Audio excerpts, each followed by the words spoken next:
नमस्कार, स्वागत है आपका वेटरन्स इंडिया में। आप देख रहे हैं हाउस द जोश सीरीज़।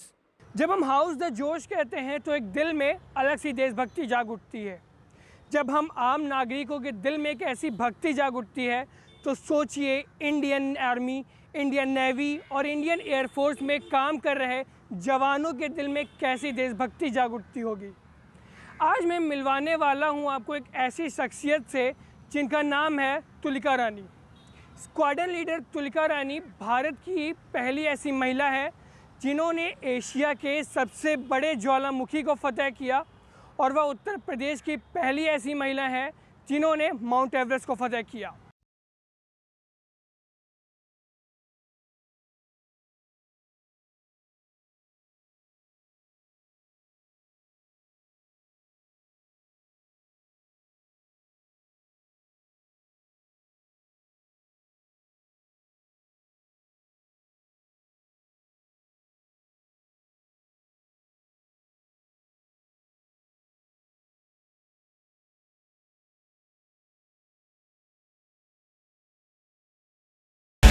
तुलिका रानी जी को बहुत सारे सम्मान मिले हैं, उनको कई जगह सम्मानित किया जा चुका है, लेकिन कुछ ऐसे सम्मान भी हैं जो उनके लिस्ट में प्रमुख हैं, जैसे दिल्ली रत्न अवार्ड, मेरठ रत्न अवार्ड, उत्तर प्रदेश सरकार की तरफ से अवार्ड और फीकी की तरफ से ग्लोबल वुमेन अवार्ड।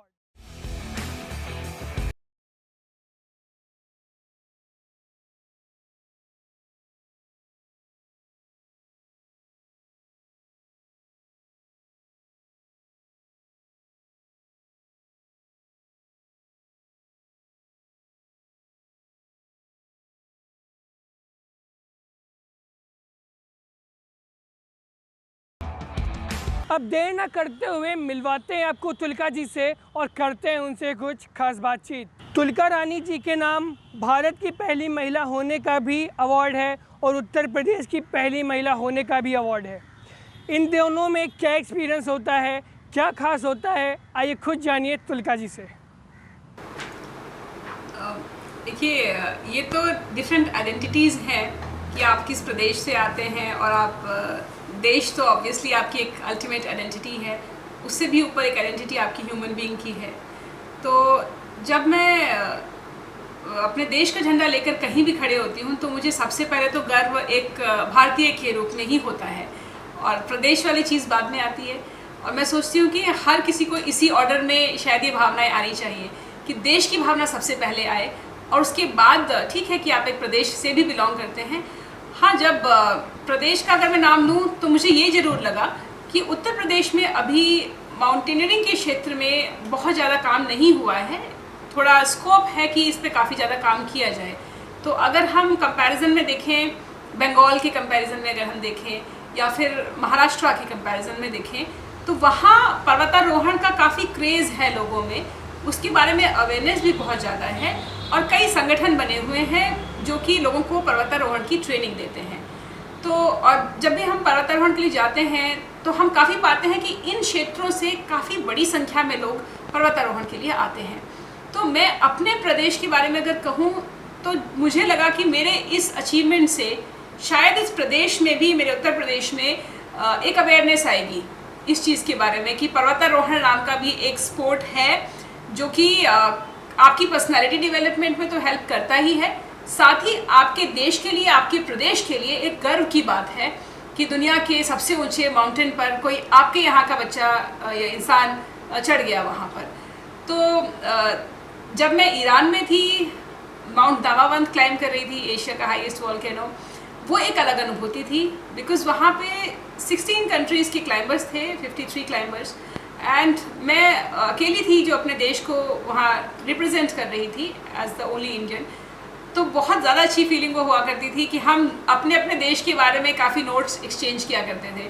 जैसे एक स्कॉटलैंड के क्लाइंबर थे साथ में, ईरान के तो क्लाइंबर्स काफ़ी सारे थे ही और बाकी कंट्रीज़ के, अजरबैजान के, तो वो अपने देश के बारे में चीज़ें बताते थे और मैं अपने देश के बारे में बताती थी। तो वो एक बहुत अच्छी एक फीलिंग हुआ करती थी कि आपकी ultimate identity as an Indian है। और उसके बाद जब मैंने प्रदेश के बारे में सोचा तो मुझे लगा कि अब इस अचीवमेंट से, ये मेरी इंडिविजुअल अचीवमेंट नहीं होगी, बल्कि ये अचीवमेंट मेरे प्रदेश के लोगों के लिए भी एक अवेयरनेस लेके आएगी, एक मोटिवेशन और इंस्पिरेशन बन जाएगी, स्पेशली विमेन के लिए भी बन जाएगी। क्योंकि हम देखते हैं कि यूपी में पोटेंशियल बहुत ज़्यादा है, इतनी ज़्यादा फर्टाइल लैंड है, इतना बड़ा प्रदेश है, इतना ज़्यादा डेमोग्राफिक डिविडेंड है यहाँ पर, इतनी ज़्यादा डाइवर्सिटी है, तो इतना ज़बरदस्त पोटेंशियल इस प्रदेश के अंदर है। और काफ़ी सारे हमारे यहाँ पे टूरिस्ट एरिया भी हैं। पहाड़ तो हालांकि अब उत्तराखंड चेंज होने के बाद में उत्तराखंड में चले गए हैं काफ़ी, बट स्टिल यहाँ के लोगों में जितनी जुझारूपन है, मेरे ख्याल से उसको अगर वो यूज़ करें, चाहे पर्वतारोहण में यूज़ करें, चाहे बाकी एडवेंचर स्पोर्ट्स में करें, चाहे अपने लाइफ के किसी भी क्षेत्र में करें, उस जुझारूपन को अगर वो अपने काम में लगा देंगे तो देश के साथ साथ प्रदेश की भी तरक्की होगी। और क्योंकि प्रदेशों से मिलके ही एक देश बना है, तो हमारा जो एटीट्यूड है हमेशा उधर होना चाहिए कि अपने प्रदेश की तरक्की करें ताकि वो हमारे देश की अल्टीमेट तरक्की करने में कंट्रीब्यूट कर पाए। आज तो फिर भी बेटियों को बहुत छूट मिल गई है, कई पाबंदियां हटा दी गई हैं। जिस वक्त दुलका रानी जी अपना करियर बनाना चाहती थी, वो भी डिफेंस में, उस वक्त लोगों की मानसिकता बहुत अलग थी। तुलका रानी जी ने कैसे उस मानसिकता को हटाया, कैसे अपना करियर डिफेंस में बनाया, आइए खुद जानते हैं। जहाँ तक जेंडर डिस्क्रिमिनेशन की बात है, मैं कहूँगी कि वो परसिस्ट करता है, आई वुड एक्नॉलेज दैट, और पूरी दुनिया में ही करता है। और ये बहुत दुर्भाग्य की बात है कि हमने ह्यूमन रेस को काफ़ी सारी डिवाइसिव लाइंस के बीच में बांट दिया है, चाहे वो जेंडर की बात हो, चाहे वो रेस की बात हो, कास्ट, कलर या रिलीजन की बात हो। तो काफ़ी सारे ऐसे प्लेन्स हैं जिन पर कि हमने इंसानों को डिवाइड कर दिया है, और ये डिवीज़न मुझे कभी समझ में नहीं आता। तो अगर मैं बात कहूँ एक स्त्री और पुरुष होने की, मेरा हमेशा मानना ये रहा है कि स्त्री और पुरुष दोनों कॉम्पिटिटिव नहीं हैं, बल्कि कोलैबोरेटिव हैं, कोऑपरेशन के लिए बनाए गए हैं। नेचर ने भी उनको इसी तरह से क्षमताएं दी हैं, डिफरेंट क्षमताएं हैं। मेन के पास अपनी कुछ स्पेसिफिक कैपेबिलिटीज़ हैं और विमेन के पास कुछ उनकी स्पेसिफिक कैपेबिलिटीज़ हैं, और दोनों एक दूसरे को बहुत ज़्यादा कॉम्प्लीमेंट करते हैं। तो कोई सुपीरियर या इन्फीरियर होने वाली सिचुएशन यहाँ एग्जिस्ट नहीं करती, जो कि हमारी सोसाइटी में एक ऐसा माइंडसेट बना हुआ है, वो एक दुर्भाग्यपूर्ण चीज़ है और उस पर हमें काम करने की बहुत ज़रूरत है। तो मैंने भी अपनी ज़िंदगी में जब डिसीजंस लिए, चाहे वो मेरे करियर के डिसीजंस रहे हों, या वो पर्वतारोहण का डिसीजन हो, या आगे आने वाले मेरी लाइफ के डिसीजंस रहे हों, कभी ये सोच कर नहीं लिए कि मैं एक महिला हूँ तो मुझे ये काम करना चाहिए या नहीं। हमेशा अपने आप को मैंने एक इंसान के रूप में पहले देखा है। ये सही है कि नेचर ने क्योंकि महिलाओं में कंपैशन ज़्यादा दिया है, जैसे कि दलाई लामा जी कहते हैं कि महिलाएं प्यार का स्रोत हैं, उनमें लव एंड कंपैशन की भावना, केयरिंग की भावना बहुत ज़्यादा है, एक नेचुरल चीज़ है उनके अंदर। So yes, women can give birth. मुझे लगता है कि कितनी बड़ी ब्लेसिंग है कि विमेन को भगवान ने ब्लेस किया है कि वो एक नई ज़िंदगी को इस दुनिया में लेके आ सकती हैं, and that is the most powerful thing to do, because we all know scientifically that giving birth to a child is a very very painful experience, and women have that capability to bear it. तो इससे ज़्यादा उनकी strength का कोई पैमाना मैं तो नहीं समझती कि हो सकता है। लेकिन उसके बावजूद क्योंकि कुछ ऐसे मोल्ड्स रहे हैं समाज के, कुछ ऐसी परिस्थितियाँ रही हैं कि ओवर द ईयर्स ये चीज़ बन गई है कि शायद विमेन को ज़्यादा अपने आप को प्रूव करने की ज़रूरत पड़ती है। मेरा मानना यह है कि आप उन्हें कंपटीशन की तरह से ना देखें कि मेन इतने पुशअप्स कर सकते हैं तो क्या विमेन भी उतना कर सकती हैं। सो ये वाला सिचुएशन बहुत सुपरफिशियल कंपटीशन है। ये उनको आप एक कोलैबोरेशन की तरह से देखें। मेंटल पावर कहाँ से आती है? इंसान की टोटल ओवरऑल पर्सनैलिटी कैसे बनती है? You have a body, you have a soul and you have a mind. So when you combined all these three things, then comes your entire personality. आपकी स्ट्रेंथ उन तीनों चीज़ों की स्ट्रेंथ को मिलाकर ही नापी जानी चाहिए। तो मैंने जब अपना फ़ौज में जाने का डिसीज़न लिया था तब भी यही सोच के लिया था। पर्वतारोहण में भी मैं यही सोच कर गई। हाँ, ये थोड़ा सा महिलाओं को और ज़्यादा प्रूव करने की ज़रूरत पड़ती है, अपने आप को डबल एफर्ट्स करने की ज़रूरत पड़ती है। वो सिचुएशन थोड़ी चेंज होनी चाहिए। साथ ही मैं ये कहना चाहूँगी कि परिवार के क्षेत्र में भी, क्योंकि अब स्थिति बदल चुकी है। अब क्योंकि विमेन बाहर निकल के भी काम करती हैं, तो जो स्टीरियोटाइप पहले था कि परिवार का क्षेत्र एक्सक्लूसिवली विमेन का है, किचन घर के काम एक्सक्लूसिवली विमेन के काम है, ये जो टैग है ये काम मेन के हैं और ये काम विमेन के हैं, वो टैग हटाया जाना चाहिए। इसी टैग को ब्रेक करने की कोशिश में काफ़ी महिलाएं लगी हुई हैं और मुझे नहीं लगता कि उसमें कोई बुराई है। ह्यूमन बीइंग्स के अंदर जो पोटेंशियल है, एज ए ह्यूमन बीइंग आपके अंदर जो पोटेंशियल है, उसको रियलाइज करने की इक्वल अपॉर्चुनिटीज़ हर व्यक्ति को मिलनी चाहिए, irrespective of gender, irrespective of place of origin और एनी अदर डिवाइसिव लाइन्स। तो वही मेरी कोशिश हमेशा अपनी लाइफ में रहती है और दूसरों के लिए भी मुझे जितना भी मैं इन्फ्लुएंस कर सकती हूँ अपने आसपास की सोसाइटी को अपने विचारों से करूँ या अपनी लेखनी से करूँ या अपनी भाषा से करूँ, अपने एक्शंस से करूँ। मेरी कोशिश हमेशा यही रहती है कि एक ज़्यादा इगैलिटेरियन सोसाइटी, एक more just and equal society बनाने की तरफ हम कंट्रीब्यूट कर सकें। इसकी शुरुआत हमेशा हमारे परिवारों से होगी, क्योंकि परिवार ही हमारी समाज का, हमारे देश का और हमारे इस पूरी दुनिया की बेसिक इकाई है। तो जब परिवार में आप अपने दोनों बच्चों को इक्वल तरीके से बड़ा करेंगे, जब आप अपने बेटों को ये सिखाएंगे कि आपकी बहनें या आपकी मदर इंफीरियर बीइंग्स नहीं हैं, they are very unique creatures जिनके बारे में आपको समझना चाहिए, तो मेरे ख्याल से वो एक अलग तरह की सोसाइटी होगी, जो एक बेटर वर्ल्ड हम अपने बच्चों को दे पाएंगे। अगर मैं अपनी बात करूं तो मैं एक समय पर सिर्फ एक ही काम कर सकता हूं, लेकिन तुलिका जी एक समय पर तीन कामों को बराबर समय दे रही हैं। तुलिका जी राइटर हैं, पर्वतारोही भी हैं और रिसर्च स्कॉलर भी। वो तीनों कैसे इस चीज़ को मैनेज करती हैं, बराबर का समय कैसे बांटती हैं, आइए खुद उनसे सुन लीजिए। समय निकालना आपके अपने ऊपर है कि आप किस तरह से अपने डिफरेंट एरियाज़ में समय इन्वेस्ट करेंगे। तो हर किसी के पास 24 घंटे ही हैं, लेकिन आप किस तरह से नेगेटिव और अननेसेसरी चीज़ों को हटा के अपनी ज़िंदगी से पॉजिटिव और कंस्ट्रक्टिव चीज़ों में अपना समय लगाते हैं, वही डिसाइड करता है कि आपके पूरे दिन का आउटकम और अल्टीमेटली आपकी लाइफ का आउटकम क्या रहेगा। तो मेरे ये जो तीनों क्षेत्र हैं एक तरह से इंटर रिलेटेड हैं। तो जैसे कि मैं पर्वतारोहण जब करती थी तो मुझे हमेशा एक्सपीडिशन डायरी लिखने का काम दिया जाता था, क्योंकि मैं लिखने में अच्छी थी। तो ऐसा हुआ करता था जनरली कि शाम को जब दिन ख़त्म हो गया, क्लाइंब ख़त्म हो गई, तब everybody used to be in their sleeping bags, वो सब लेट जाते थे आराम करने के लिए। और उस समय पे मैं अपनी डायरी और पेन निकाल के अपनी हेडलैम्प लगा के एक्सपीडिशन का उस दिन का पूरा ब्यौरा लिखा करती थी और नीचे आकर उसको एक एक्सपीडिशन डायरी के रूप में हमारे एडवेंचर सेल में रख दिया जाता था। उसी के साथ फिर मैंने जैसे जब मुझे फ्रॉस्ट बाइट हुआ था 2012 में, एक्सपीडिशन में मुझे पैर में फ्रॉस्ट बाइट हो गया था और मुझे 3 महीने तक हॉस्पिटल में रहना पड़ा था। तो वो समय मैंने रादर देन क्रिबिंग कि मुझे फ्रॉस्ट बाइट हो गया, मुझे हॉस्पिटल में रहना पड़ रहा है, ये सोचने की बजाय मैंने उसको यूटिलाइज़ किया अपनी बुक लिखने में। तो मैंने वो 2012 की एक्सपीडिशन वही हॉस्पिटल में 3 महीने में बैठ के एक बुक फॉर्म में लिख दी। और साथ ही में जैसे रिसर्च का कहूँ तो रिसर्च का क्षेत्र भी मैंने पर्वतारोहण ही चुना है। शेरपाज ऑफ नेपाल, उन्हीं की हिस्ट्री को ट्रेस करते हुए कि किस तरह से तिब्बत से माइग्रेट होकर वो लोग नेपाल में आए, फिर एग्रो पेस्टोरलिज्म सोसाइटी से किस तरह से mountaineering as a commercial activity उनकी ज़िंदगी में आई, उसका क्या इम्पैक्ट पड़ा है, पॉजिटिव इम्पैक्ट भी और नेगेटिव इम्पैक्ट भी on various aspects of their life and culture, चाहे वो सोशल इकोनॉमिक चीज़ें रही हों या फिर कल्चरल कॉन्फ्लिक्ट्स रहे हों या फिर इवोल्यूशन रहा हो। क्योंकि जब भी कोई नई चीज़ आपकी लाइफ में आएगी तो उसके हमेशा 2 इफ़ेक्ट पड़ेंगे।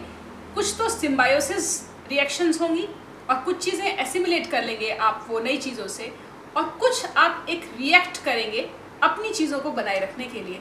तो ये बहुत ही इंटरेस्टिंग एक सब्जेक्ट मुझे लगा।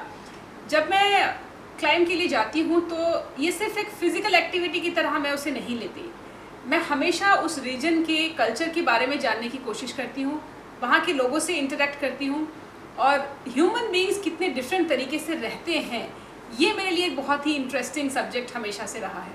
तो मैंने अपने शेरपा से बात की थी अपनी दोनों एवरेस्ट एक्सपीडिशंस पर, और मुझे लगा कि इन लोगों के बारे में मुझे लिखना चाहिए, because they are the real heroes of Everest, और उनकी कहानी को भी बाहर लाने की ज़रूरत है। हालांकि कुछ किताबें ऑलरेडी इस पर लिखी जा चुकी हैं, लेकिन मुझे लगता है कि as an author, as an individual, आपका एक परसेप्शन होता है किसी चीज़ को देखने का। जैसे कि अगर मैं एक पेड़ को देखूं, 4-5 लोग अगर उस पेड़ को ही देख रहे हो, तो कोई उसकी पत्तियों पर ज़्यादा नज़र लगाएगा, कोई उसके फूलों पर ज़्यादा दृष्टि डालेगा, और कोई उसके तने को शायद ज़्यादा देखने की कोशिश करेगा, कोई ओवरऑल उसके बारे में लिखने की कोशिश करेगा। तो हर व्यक्ति का एक इंडिविजुअल पर्सपेक्टिव है, इसीलिए मैंने वो क्षेत्र चुना है। तो रिसर्च भी वही है, पर्वतारोहण, और मैं ये चाहती हूँ कि मैं वहाँ जाऊँ और कुछ समय तक, कुछ महीनों तक शेरपास के साथ में उनके किसी गांव में रहूँ, उनको बहुत करीब से देखूँ, जानूँ, बात करूँ उनसे, और तब एक ग्राउंड रिसर्च करने के बाद उन पर मैं लिखूँ। तो जैसे ये कोविड सिचुएशन ठीक हो जाएगी, I have this already in my mind that I will do this. So research भी उसी क्षेत्र से जुड़ी है, पर्वतारोहण भी वही है। लेखन में मैं काफ़ी वाइड वैरायटी पर लिखती हूँ, लेकिन सारे के सारे सब्जेक्ट्स बहुत ही क्लोज हैं मेरे हार्ट के। जैसे मैं महिलाओं पर काफ़ी ज़्यादा लिखती हूँ, मैं एनवायरनमेंट पर लिखती हूँ, बुद्धिज़्म और तिब्बतन लोगों पर लिखती हूँ, और माउंटेनियरिंग, शेरपास तो मैं लिख ही रही हूँ। अब जियो पॉलिटिक्स पर भी लिखती हूँ, जो भी सिचुएशंस, जैसे कि अब चाइना की सिचुएशन चल रही है, या इंडिया अफ़गानिस्तान के रिलेशंस हैं, या फिर हमारे इंटरनेशनल रिलेशंस, इन सब चीज़ों के बारे में मेरा हमेशा से बहुत इंक्लिनेशन रहा है। तो समय निकाल कर मैं कर लेती हूँ, वर्कआउट भी करती हूँ सुबह। It's like you have to divide your time. आप सुबह उठे, सबसे पहले जो मेरी दिनचर्या में रहता है वो है gratitude. The first thing I do is to be grateful to God, क्योंकि उसने जितनी चीज़ें हमें ज़िंदगी में दी हैं, और ये हर व्यक्ति पर लागू होती है। कम से कम आपके पास एक स्वस्थ शरीर है, जो अपने आप में एक बहुत बड़ी ब्लेसिंग है। तो मैं हमेशा उन चीज़ों को याद करती हूँ सुबह उठकर, जो भगवान ने मुझे दी हैं। एक हेल्दी बॉडी, एक healthy mind, a good soul which is full of goodness, और मेरे परिवार, मेरी सब चीज़ें जितनी भी हैं, जो भी आज तक सफलताएं मिली हैं, वो भी भगवान की वजह से हैं। और जो चैलेंजेस भी आए हैं, मैं उसके लिए भी ग्रेटफुल हूँ, क्योंकि उन्होंने मुझे एक बेटर पर्सन बनाया है। उसके बाद मैं अपना वर्कआउट करती हूँ, मैं अपनी पढ़ाई करती हूँ, और जो भी मेरे दिन के काम हैं, एक नोट्स बना लेती हूँ मैं मेंटल, कि आज मुझे ये काम ख़त्म करने हैं आज के दिन में। और रोज़ शाम को मैं उसका एक पूरा ब्यौरा लेती हूँ कि आज में क्या काम हो गए और क्या रह गए, कहाँ मेरा समय गलत लगा, और कहाँ मैं और अपना समय निकाल के कुछ कंस्ट्रक्टिव काम कर सकती थी। तो इन्हीं सबको मिला के मैं सारी चीज़ें मैनेज कर लेती हूँ। हम सबके जीवन में एक ऐसा मोड़ ज़रूर आता है जहाँ पर हमें लगता है कि बस अब टूट गया, अब कुछ नहीं हो पाएगा। लेकिन तुलिका जी के ज़िंदगी में भी एक ऐसा समय आया जहाँ पर वो पूरी तरीके से टूट गई थी। उन्हें लगा कि आगे क्या होगा, वो कैसे आगे बढ़ी, कैसे उन्होंने उस समय को अपने आप से हैंडल किया, कैसे उन्होंने अपने आप को सफलता की तरफ बढ़ाया, क्या है टिप्स, आप खुद देख लीजिए। कई बार ज़िंदगी में ऐसे मुकाम आए जब लगा कि अब सब कुछ ख़त्म हो चुका और अब शायद ये काम होना पॉसिबल नहीं है। ऐसी फीलिंग आना नेचुरल है, हम सभी को आती है। तो मेरी ज़िंदगी में भी ऐसा मोड़ कई बार आया। शुरुआत से अगर लूँ तो बात है जब मैं 19 साल की थी, और उस समय मैंने पहली बार आर्मी का एग्ज़ाम दिया था, और पहली बार में ही मैं एसएसबी में रिकमेंडेड हो गई थी, मेडिकल क्लियर हो गया था। तो तब मैं बहुत कॉन्फिडेंट हुआ करती थी कि अब तो मेरा सिलेक्शन हो ही जाएगा, क्योंकि हमेशा से ही बचपन से एक अच्छी परफॉर्मर रही बाय गॉड्स ग्रेस। पढ़ाई में अच्छे रहे। I used to be a debate champion also national level पे, और काफ़ी सारी एक्स्ट्रा करिकुलर एक्टिविटीज़ किया करती थी, एनसीसी, एनएसएस, रेंजर्स। तो और पहली बार में एसएसबी में रिकमेंड भी हो गए, तो आई वॉज वेरी श्योर कि अब तो मेरा हो ही जाएगा। लेकिन फिर जब मेरिट लिस्ट आई तो मेरा मेरिट में नाम नहीं आया। That was the first moment जब मुझे ज़िंदगी में ऐसा लगा कि ये क्या हुआ, मतलब जिसे कहते हैं ना कि आप शॉक लग गया, अल्टीमेटली आपको एक शॉक जैसी फीलिंग आई। तो मैं बहुत शॉक्ड हुई उस समय कि ऐसा कैसे हो सकता है कि मेरा सिलेक्शन नहीं हुआ। और तब लोगों ने थोड़ा बोलना भी शुरू किया कि अब तो तुम्हारा नहीं हुआ सिलेक्शन, अब तुम क्या करोगे। तो मैं इस बात को हमेशा कहती हूँ जब मेरे टॉक्स होते हैं, मोटिवेशनल टॉक्स हैं, या मैं स्टूडेंट्स को एड्रेस करती हूँ, तब जनरली बच्चे मुझसे पूछते हैं कि मैम अगर लोग ये कहने लग जाएं आपको कि आप नहीं कर सकते हैं, आप केपेबल नहीं हैं, तो आप कैसे उन चीज़ों को हैंडल करें। मैं समझ सकती हूँ उन्हें कैसा लगता होगा वो इमोशंस, क्योंकि मुझे भी उस समय ऐसा लगा जब मुझे ये बोला गया कि अब तुम्हारा सिलेक्शन नहीं हुआ, अब तुम क्या करोगे।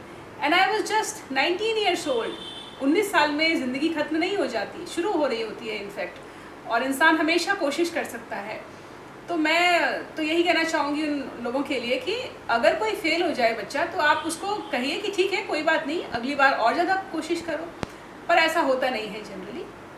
तो मैंने उस चीज़ को लिया कि ठीक है, अब मैं क्या करूँगी। सच में मैंने बहुत सीरियसली सोचा इसके बारे में, और मुझे समझ आया कि मैं फिर से फ़ौज में ही जाने की कोशिश करूँगी, क्योंकि दैट वाज माय गोल।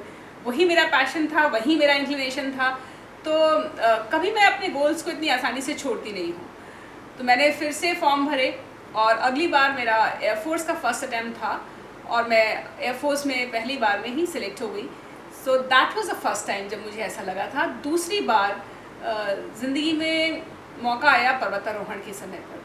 तो जब 2011 की एक्सपीडिशन में मैं सफल नहीं हो पाई थी, और एक बड़े मिक्स्ड इमोशंस थे उस समय मेरी लाइफ में, क्योंकि मेरे टीममेट्स जिनके साथ मैंने 2 साल बहुत कड़ी मेहनत की थी माउंट एवरेस्ट की तैयारी करने के लिए, उनमें से कुछ सक्सेसफुल हो गए थे। उनके लिए मुझे बहुत खुशी थी अंदर से, because we were one unit. तो उनकी सफलता हमारी टीम की सफलता थी, तो मुझे उनके लिए बहुत ज़्यादा खुशी थी। लेकिन उसके साथ में मैं क्योंकि नहीं चढ़ पाई थी, तो अपना तो दुख था ही। फिर जब हम नीचे आए, तो एक बार ऐसा वाक़या हुआ कि दूरदर्शन के इंटरव्यू के लिए हम लोग गए हुए थे, हमारी पूरी टीम को बुलाया गया था, और हम एज अ टीम स्टेज पर पहुँचे। और स्टेज पर जब हम खड़े हुए, तो हमने देखा कि चेयर्स थोड़ी कम हैं और लोग थोड़े ज़्यादा हैं। तो उस समय पे इंटरव्यूअर ने आके बोला कि सिर्फ समिटियर्स ही रहें, जो चोटी पर पहुँचे हैं सिर्फ वही रहें। उस दिन मुझे ये रियलाइज़ हुआ कि बेशक आपने एक टीम की तरह काम किया हो, लेकिन बहुत डिस्टिंक्शन है क्लियर, आउटकम क्या रहा किसका। अगर आप सफल हुए तब आप एक अलग ही कैटेगरी हैं, अगर आप विफल हुए तो आप एक बिल्कुल नीचे वाली कैटेगरी हैं। अब आप उनके मेल में नहीं रहे। वो एक बहुत क्रूड एक शॉक की तरह फिर से मेरे लाइफ में आया, और मुझे ये रियलाइज़ हुआ कि काम को मैं बीच में नहीं छोड़ सकती हूँ। यहाँ एफ़र्ट मैटर नहीं करते हैं कि आपने कितना एफ़र्ट किया था, यहाँ आउटपुट मैटर करता है। तो उसके बाद मैंने ज़िंदगी में इस चीज़ को लाने की कोशिश की कि नहीं, अब मैं कोई भी काम कर रही हूँ उसे अंत तक ले जाऊँगी। हो सकता है मैं बीच में गिरूँ, हो सकता है बीच में मैं विफल हो जाऊँ, लेकिन अंत तक ले जाए बिना मैं छोड़ूंगी नहीं अब उसे। तो इस समय पर दुनिया भी काफ़ी बोलने लगी। जब मैं वापस आई तो मेरे कुछ लोगों ने सरकाज़म भी लोग देने लगते हैं, अच्छा आप तो चढ़ने गए थे, और देखिए हम कोशिश करते हैं कि हम सोचते हैं कि हो सकता है कि ये 2-3 साल में फिर से चढ़ जाएं। इस तरह के काफ़ी सारे स्टेटमेंट्स आने लगे। जब मैंने देखा उन लोगों को जो मेरे अंदर फेथ रखते थे, जो मुझे सपोर्ट करते थे, मेरे काफ़ी दोस्त, मेरे कलीग्स, मेरे परिवार वाले, तो उनके चेहरे पर मुझे वो एक निराशा दिखाई दी, एक डिसअपॉइंटमेंट दिखाई पड़ा, दर्द दिखाई पड़ा, क्योंकि वो शायद मेरा दर्द समझ सकते थे। तो ये सब चीज़ें मिला जुला के लेना मेरे लिए बहुत आसान नहीं रहा, और मैं सोचती थी कि ठीक है, माउंट एवरेस्ट चढ़ना तो not only physically but financially भी एक बहुत एक्सपेंसिव स्पोर्ट है। तो इतना पैसा लाना बहुत आसान नहीं है। 21 लाख रुपीज़ लगे उस समय पे दूसरी एक्सपीडिशन में। तो मैंने कोशिश की, बाहर स्पॉन्सर्स के लिए भी काफ़ी स्ट्रगल रहा। तो जब मैं सिविल में स्पॉन्सरशिप ढूंढने गई, तो उन्होंने कहा कि आप तो ऑलरेडी एक फ़ौजी अफसर हैं, तो और आप प्रेस से तो इंटरेक्ट कर नहीं पाएंगे, तो हम आपको स्पॉन्सरशिप क्यों दें, क्योंकि आप हमें रिटर्न में क्या देंगे, आप तो पब्लिसिटी भी नहीं दे पाएंगे हमें रिटर्न में, क्योंकि एज अ फ़ौजी ऑफिसर आप प्रेस से तो बात नहीं कर सकते।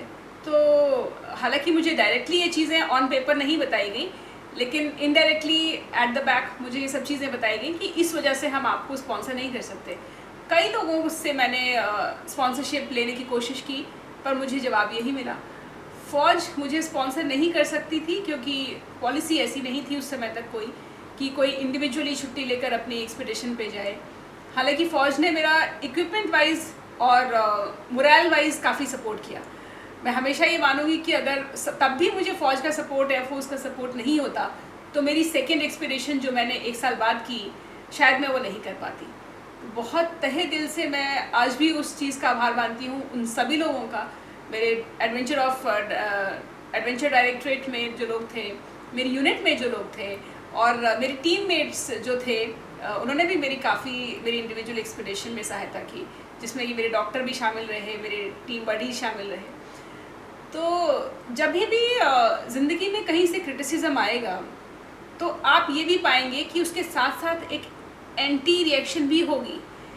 लाइफ में दोनों चीज़ें बड़ी बैलेंस्ड हैं, कहीं से क्रिटिसिज्म आएगा तो कहीं से सपोर्ट आएगा। तो इन दोनों चीज़ों को लेकर बहुत पॉजिटिवली आपको अपने गोल की तरफ बढ़ते रहना चाहिए। मेरे साथ भी दोनों चीज़ें हुई। हाँ, वो मोमेंट ऐसा लगता था, और ये मुझे कब रियलाइज़ हुआ, एक बार मैं अपनी नॉर्मल नौकरी मैंने ज्वाइन कर ली अपनी ड्यूटी वापस आने के बाद 2011 के बाद, और सब कुछ नॉर्मल चल रहा था। हालांकि मैं कोशिश कर रही थी कि मैं फिर से 2012 में अपनी इंडिविजुअल एक्सपीडिशन कर पाऊँ। लेकिन एक दिन मैं अपनी डायरी लिख रही थी, मुझे डायरी लिखने का शौक़ है और अपने जो भी इमोशंस आते हैं वो मैं लिख लेती हूँ generally. So I was just feeling uneasy with in my self. मुझे नहीं पता था कि मैं क्या लिखना चाहती हूँ, पर जब मैंने लिखना शुरू किया तो कहानी वहीं से शुरू हो गई। वही लोग से फेस, वही आइस वॉल, 22,000 फीट, जहाँ से मैं वापस आई थी। यानी कि मेरी आत्मा वहीं पर स्टक थी, वो वहाँ से हिली ही नहीं थी। हालांकि मैंने अपने कदम वहाँ से नीचे खींच लिए थे, लेकिन मेरा दिमाग, मेरा मस्तिष्क, मेरी सोल वो वहीं स्टक थी। वहाँ से हटने को, ये मानने को नहीं तैयार थी कि वो एक्सपीडिशन ख़त्म हो गई, वो सपना ख़त्म हो गया और वो काम मैं नहीं कर पाई। तो तब मुझे रियलाइज़ हुआ कि अगर मैंने ये काम अपनी ज़िंदगी में नहीं किया, या दोबारा इसको अपना 100% मैंने नहीं दिया, एक एफ़र्ट नहीं किया पूरी शिद्दत के साथ, तो मैं ज़िंदगी में चैन से जी नहीं पाऊँगी। इसमें मेरी फैमिली ने मुझे बहुत ज़्यादा सपोर्ट किया। मेरी मदर, जो हमेशा मेरी इंस्पिरेशन और एक सपोर्ट बन के हमेशा मेरे साथ खड़ी रहती हैं, उन्होंने मुझे बहुत ज़्यादा सपोर्ट किया और उन्होंने कहा कि हम कर लेंगे इस काम को।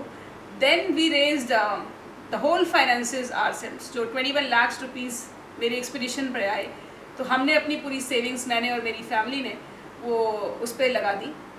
सो we took a very big risk in this. लेकिन रिस्क अगर आप ज़िंदगी में नहीं लेंगे तो चीज़ें मिलना भी थोड़ा मुश्किल होता है।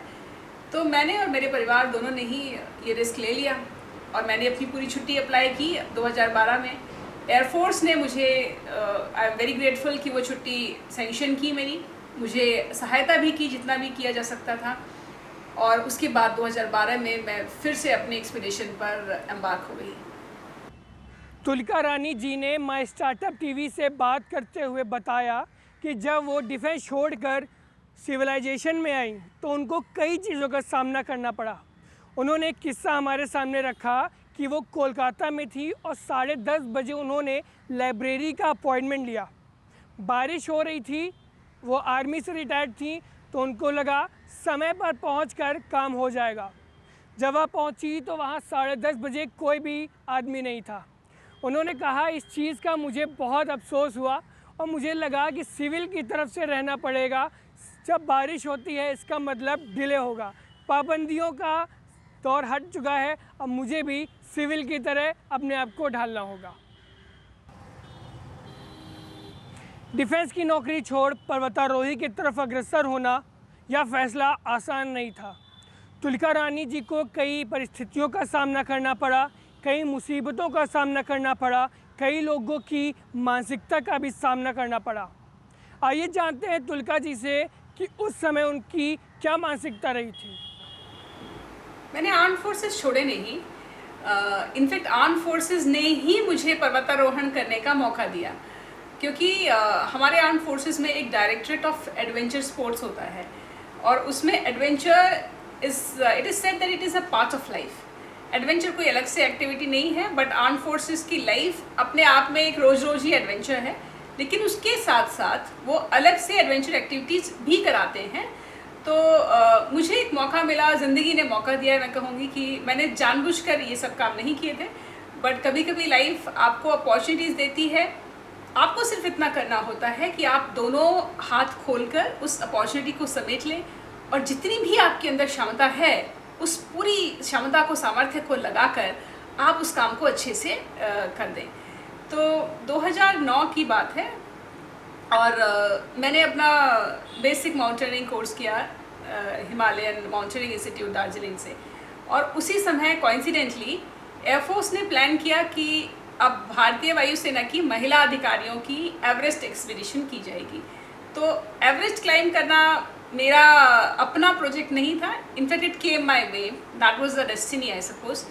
तो जब ये प्रोजेक्ट आया इस तरह का और हमारी यूनिट में भी सिग्नल आया कि जो भी वॉलंटियर करना चाहें महिला अधिकारियां कर सकती हैं, तो मैंने सोचा कि कर लेते हैं। हालांकि माउंट एवरेस्ट का नाम सुन के हमेशा ये लगता है कि आप इसके काबिल हैं, कर पाएंगे या नहीं, क्या तैयार हैं आप इतने बड़े काम के लिए।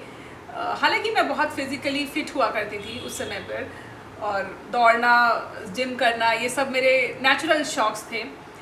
लेकिन फिर भी मैंने ये सोचा थोड़ा इसके बारे में। पर ज़िंदगी में हमेशा मेरा एक नज़रिया रहा कि अगर आपके सामने दो रास्ते हैं और आपको एक रास्ता चुनना है जो कि थोड़ी मुश्किल है, अगर आपको डाउट भी है अपनी कैपेबिलिटी पर, फिर भी आपको रास्ता चुन लेना चाहिए अगर अपॉर्चुनिटी मिली है तो। अगर आप कर पाए तो आपकी ज़िंदगी चेंज हो जाएगी, अगर आप नहीं भी कर पाए तो भी कम से कम मन में ये गिल्ट नहीं रहेगा कि काश हम उस समय कोशिश तो करके देखते तो शायद हो जाता। तो इस गिल्ट के साथ आप नहीं रहेंगे जीवन भर। यही सोचकर मैंने वॉलंटियर किया उस एक्सपीडिशन के लिए 2009 में, और एक्सपीडिशन होनी थी 2011। 2 साल का पीरियड महिला अधिकारियों की ट्रेनिंग पर लगाया जाना था, क्योंकि पर्वतारोहण एक बहुत ही स्पेशलाइज्ड स्पोर्ट है और आपको स्पेशल उसमें टेक्निक्स सीखने की ज़रूरत पड़ती है। इक्विपमेंट आपको एक बहुत ही स्पेशल इक्विपमेंट्स होते हैं जो आपको चलाने आने चाहिए अच्छी तरह से। तो उसके लिए हमारी 2 साल तक ट्रेनिंग भी शेड्यूल की गई थी। हाँ, इसके लिए मुझे थोड़ा सेक्रीफाइस करना पड़ा, क्योंकि कोई भी चीज़ आपको ज़िंदगी में बिना सेक्रीफाइस के नहीं मिलती है। हर चीज़ का अपना एक मूल्य है, तो वो मूल्य मुझे चुकाना पड़ा। मैं कभी कभी अपनी छुट्टियां छोड़ दिया करती थी, जो हमारी एनुअल लीव्स होती हैं और कैजुअल लीव्स होती हैं, तो मैं उन छुट्टियों के बदले अपने एडवेंचर एक्सपीडिशंस पर चली जाया करती थी।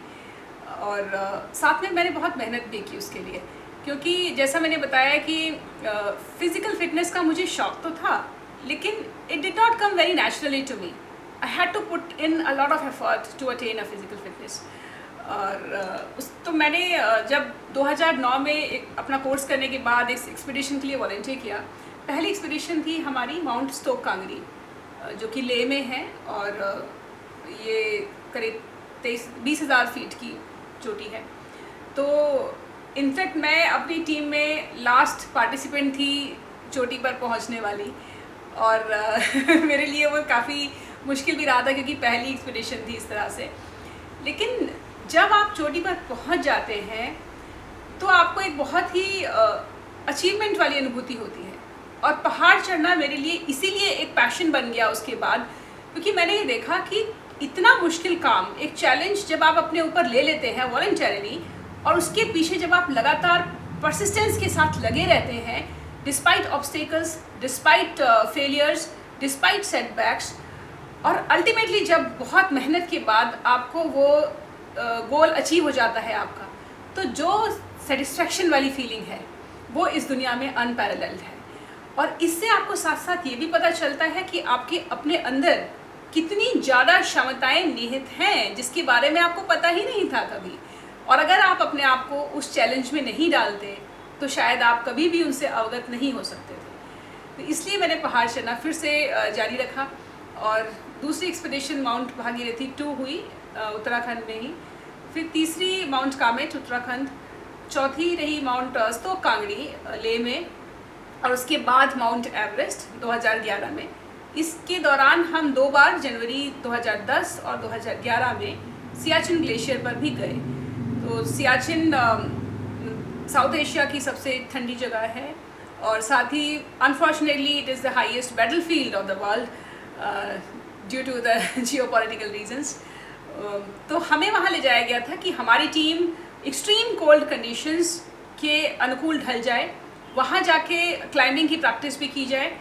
तो मेरा बहुत आभार रहता है आर्मी माउंटेनियरिंग इंस्टीट्यूट के लिए भी, कि उन्होंने हमारी टीम को बहुत ही अच्छी ट्रेनिंग उस समय पे 2 बार दी, और उनके इंस्ट्रक्टर्स जो थे उनसे हमेशा मेरा बाद में भी परिचय रहा, बातचीत चलती रही। तो इसके बाद जब हमारी 2011 की एक्सपीडिशन हो रही थी एवरेस्ट की, तो लगता था कि चढ़ जाएंगे, बहुत मेहनत भी की थी हमारी टीम ने। तो टीम सक्सेसफुल रही, मेरी टीम के 7 मेंबर्स सफलतापूर्वक उस पहाड़ की चोटी पर तिरंगा फहराने में सफल रहे। लेकिन उस समय कुछ परिस्थितियों वश मेरी एक्सपीडिशन सक्सेसफुल नहीं हो पाई थी, और उसने मेरी ज़िंदगी को एक बहुत नया मोड़ दे दिया। कुछ कभी कभी घटनाएं ऐसी हो जाती हैं कि आप फेल तो हो जाते हैं उनमें, लेकिन वो आपका नज़रिया पूरा ज़िंदगी के प्रति बदल देती है। अगर आप अपनी फेलियर्स को दूसरी तरह से लें, चैलेंजेस की तरह से लें, या इंट्रोस्पेक्शन उनके बाद आप करने की कोशिश करें, तो आप अपने अंदर की उन चीज़ों को जान पाएंगे जो कभी भी आपने नहीं सोची समझी थी। शायद आपकी जो वीकनेसेस हैं, जैसे कि डर मैं कहती हूँ कि हर इंसान के अंदर निहित है, चाहे वो सोल्जर हो, चाहे वो कोई भी इंसान हो इस दुनिया में, नॉर्मल इंसान हो या कोई बहुत बहादुर जिन लोगों को हम कहते हैं। डर हर व्यक्ति के अंदर है, क्योंकि डर एक लिविंग बींग्स के बीच उनके अंदर होने वाली एक नेचुरल अनुभूति है जब वो खतरे में होते हैं। लेकिन वो डर अगर आपको काम करने से रोक दे, जो आपको टास्क उस समय आपके समक्ष है, अगर वो डर आपको उससे कदम पीछे खींचने को मजबूर कर दे, तब वहाँ गलती है, तब वो गलत है। लेकिन अगर वो डर आप उसको इस तरह से चैनलाइज कर लें कि डर की वजह से आप और ज़्यादा अच्छा परफॉर्म करें, अगर आप ये डर रखें कि ये काम मैंने अगर नहीं किया, उसके बाद मैं जब वापस जाऊंगी या वापस जाऊंगा, तो ज़िंदगी भर इस गिल्ट के साथ रहना पड़ेगा कि मैंने काश उस समय वो स्टेप आगे ले लिया होता पीछे की बजाय। तो डर आप हमेशा उसको पॉजिटिव तरीके से अपने इमोशंस को चैनलाइज कर लीजिए। Then emotions become a very powerful tool in achieving your goals. तो मुझे भी ये चीज़ समझ में आई कि शायद 2011 में कहीं ना कहीं वो डर मेरे अंदर था कि जब सिचुएशंस ऐसी थी कि मैं लोथ से फेस पर क्लाइंब कर रही थी, करीब 22,000 फीट की ऊंचाई पर, और मेरे हाथ ठंडे होने लग गए थे। तो मैंने काफ़ी कोशिश की उनको वार्म अप करने की, हर तरह से जो भी पॉसिबल सिचुएशंस थी किया, लेकिन कुछ नहीं हो रहा था। और मैंने सोचा कि अगर मैं और ऊपर जाऊंगी तो हो सकता है कि मुझे फ्रॉस्ट बाइट हो जाए, और उस समय किसी टीम मेंबर को मुझे नीचे लेके भी आना पड़ेगा, तो मेरी वजह से उनकी एक्सपीडिशन भी ख़राब होगी। ये सब सोचते हुए मैंने खुद ही नीचे जाने का फ़ैसला कर लिया था 2011 में। And it was a big thing, because उस एक ड्रीम के लिए हमारी पूरी टीम इंडिविजुअली भी और कलेक्टिवली भी 2 साल से लगातार मेहनत कर रही थी।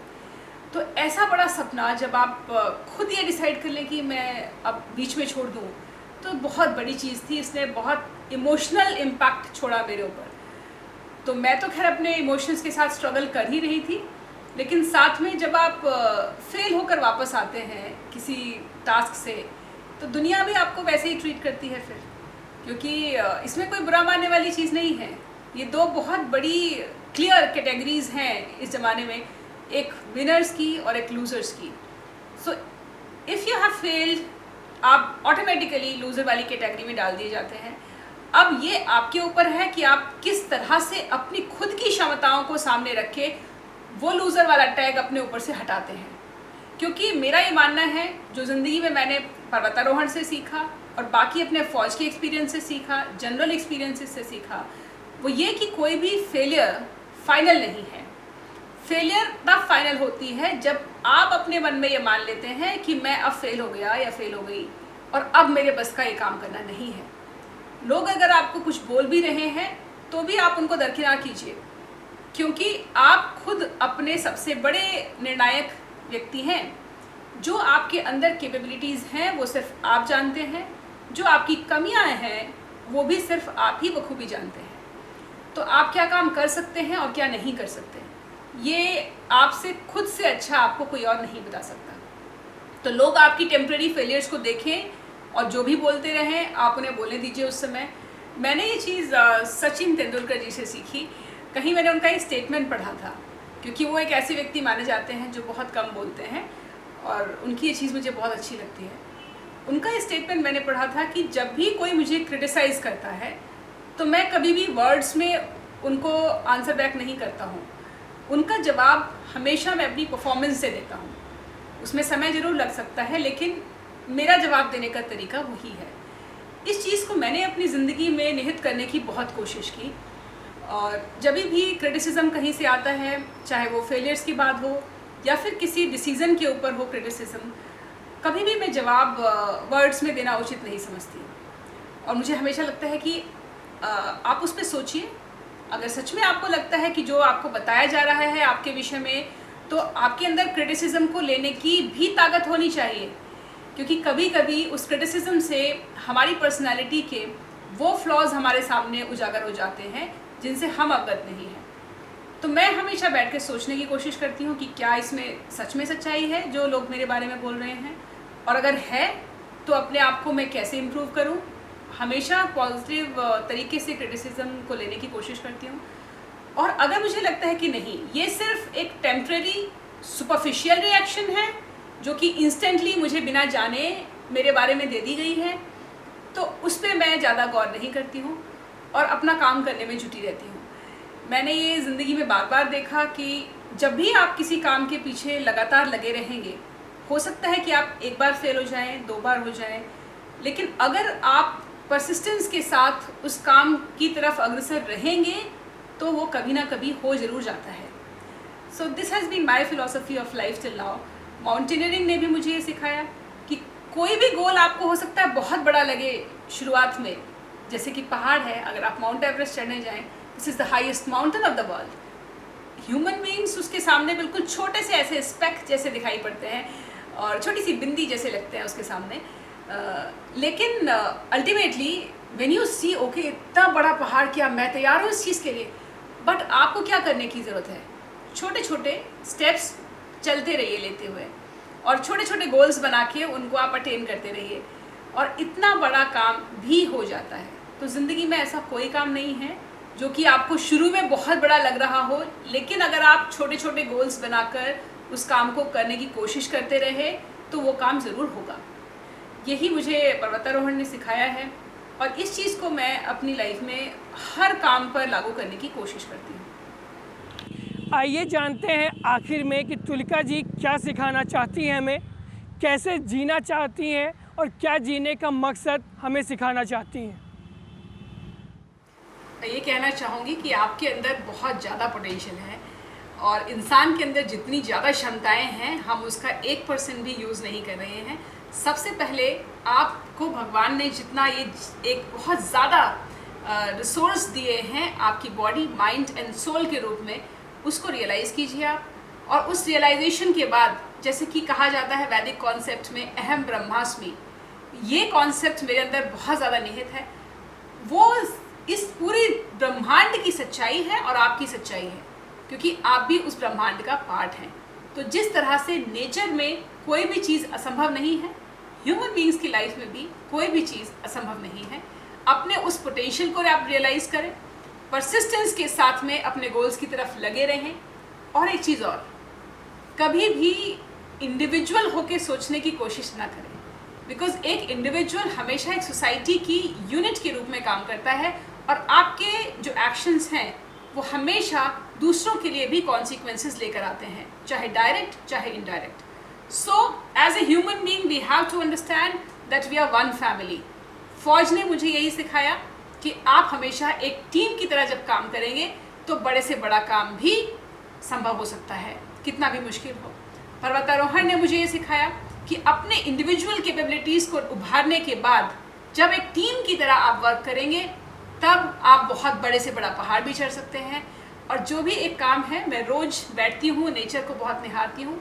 कुछ समय निकालिए अपनी व्यस्त ज़िंदगी में से और ज़रा निहारें आप पर्वतों को, पहाड़ों को, अपने आसपास के पेड़ पौधों को, चिड़िया, फूल, पत्ती और बादलों को और आकाश को। वो सब आपको ज़िंदगी के सारे लेसन्स खुद ही दे देंगे। जिस तरह से आसमान एक बहुत विस्तृत एंटिटी है, वैसे ही ह्यूमन बीइंग्स के सामने उनके चारों तरफ इतना विस्तार, इतना विस्तृत क्षेत्र है कि अगर आप अपनी बाहें फैलाकर अपनी पूरी कैपेबिलिटीज़, अपने पूरे प्रयास के साथ काम करेंगे, इसीलिए वो कहा जाता है sky is also not the limit, you know. तो मैंने नेचर से ये चीज़ें सीखी हैं, आप भी उनमें थोड़ा सा निहित करिए। बी मोर ह्यूमन बीइंग बनने की ज़्यादा कोशिश कीजिए। जो मैं देखती हूँ आजकल के इंसान डिवाइडेड हैं, वो डिवीज़न मुझे बहुत पेन देता है। तो अगर हम यूपी से हैं, हम महाराष्ट्र से हैं, हम यहाँ से हैं, या छोटी छोटी चीज़ें, हालांकि वो आपकी आइडेंटिटीज़ हैं। ह्यूमन बींग्स बहुत सारी आइडेंटिटीज़ को एक साथ लेकर जीते हैं, लेकिन उनके ऊपर उठकर आप एक ह्यूमन बींग्स की आइडेंटिटी को भी समझने की कोशिश करें। तो इस अप्रोच के साथ में पहले खुद का भला, खुद की सारी चीज़ें, अपनी ज़िंदगी में जो भी पोटेंशियल है उसका utilization. When you become individually a better person, a goal oriented person, a self motivated person, जब आप इतना अपने अंदर समा लेते हैं ज्ञान एंड इंस्पिरेशन, तब आप एक उस तरह के ऊर्जावान स्रोत बन जाते हैं कि वो ऊर्जा चारों तरफ रेडिएट होकर आपसे आपके एनवायरनमेंट में फैलने लगती है। सो आई वुड लाइक टू से this, that become that source of energy which illuminates the entire environment around you. तो ये थी आज हमारे साथ तुलिका रानी जी, स्क्वाड्रन लीडर तुलिका रानी। और ऐसी और शख्सियत के साथ जुड़ेंगे हम आपसे। बने रहिए माई स्टार्टअप टीवी के साथ। तब तक के लिए धन्यवाद।